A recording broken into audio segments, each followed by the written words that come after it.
A antropóloga e historiadora Lilia Moritz Schwartz é a entrevistada de hoje do RFI Convida. Muito obrigado, Lilia, pela sua disponibilidade. Você está com uma agenda bastante apertada aqui em Paris. Muito obrigado. Eu que agradeço.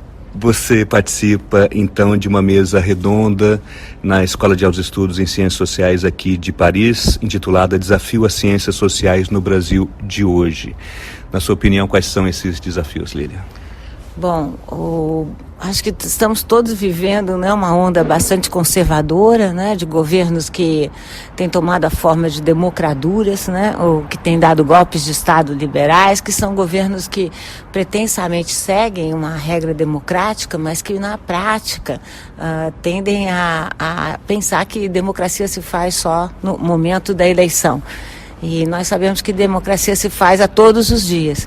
E esses governos têm aplicado uma fórmula semelhante, né? Ou seja, um ataque às instituições, um ataque ao jornalismo e um ataque à verdadeira histeria, né? As questões de gênero e um ataque à academia. Então a academia está muito em ataque, vivemos um momento de disputa de narrativas, de fato, né? E no Brasil essa questão é particularmente evidente, até por conta que o Brasil foi pego nesse momento em meio a uma crise, né? Uma crise que se instaura nos anos 2000, a partir dos anos 2013, 14, e crises tendem a gerar um acirramento de posições, um acirramento da intolerância.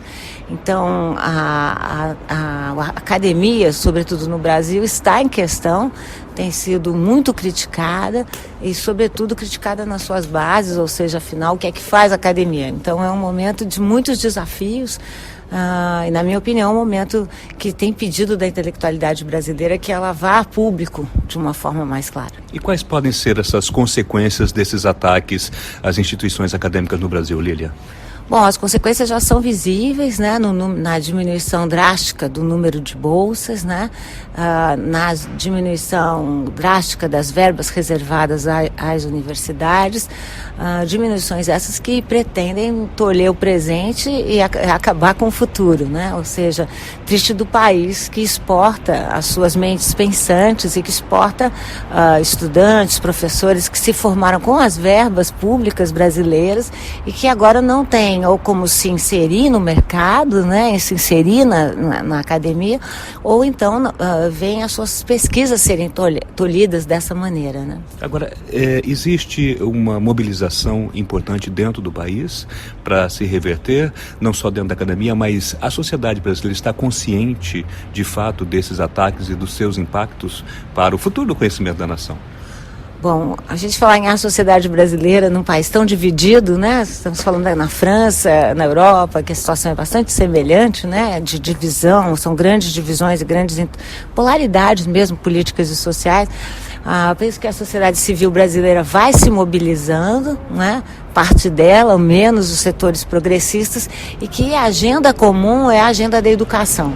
Se tem muitas agendas que dividem também esses setores mais progressistas, quer me parecer que a agenda da educação é a agenda fundamental. E sabemos que só a educação, uma educação pública e de qualidade é capaz de subverter esse ciclo da desigualdade social, que é um ciclo muito brasileiro, né? Eu escrevi um livro chamado Sobre o Autoritarismo Brasileiro e eu comecei a escrevê-lo logo no final do processo eleitoral de 2018 e eu datei o livro de março, né, de 2019, e nesse meio tempo o Brasil era o 10º país mais desigual e se transformou no 9º país mais desigual. Então acho que nós temos que fazer um enfrentamento muito grande a essa teimosa desigualdade social, que é uma das características fortes do Brasil, e a educação é um elemento fundamental para, de alguma forma, não minorar esse problema que já é tão conhecido no país, né? Agora, Lilia, você falou em democraduras, né? O que poderia ser entendido assim como ditaduras travestidas de democracia, algo mais ou menos assim, né? Isso diz respeito a uma onda conservadora global. E onde que o Brasil se insere nesse contexto, Lilia?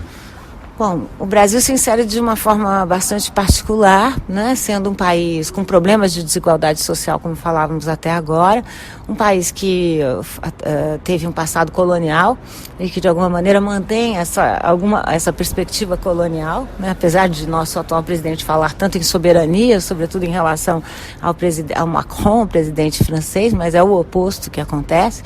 E o Brasil foi o último país a abolir a escravidão, só o fez há 130 anos atrás. É muito pouco, né? Parece muito, mas não é.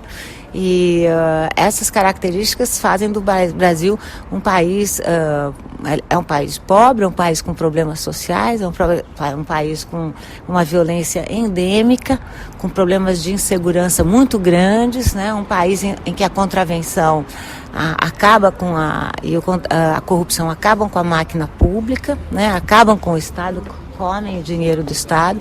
Então o Brasil tem, além desse perfil comum, características muito singulares, né? E nessas características, governos populistas, né? Que são governos que devolvem para o povo ideias fáceis, simples, repetidas, soluções imediatas, prosperam, não é? Agora, Lília, você percebe uma mudança realmente dessa imagem do Brasil, essa imagem pelo menos às vezes até caricatural do Brasil, e o quanto isso afeta o país?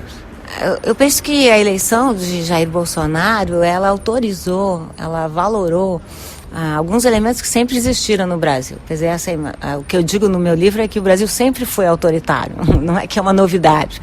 Só que qual é a novidade? É basicamente a sua boa pergunta, né? A grande novidade é que até muito pouco tempo o Brasil gostava muito de se apresentar como um país cordial, como uma democracia racial, como um país pacífico, como um país sem conflitos, um país dos trópicos amenos, quentes, calorosos, receptivos.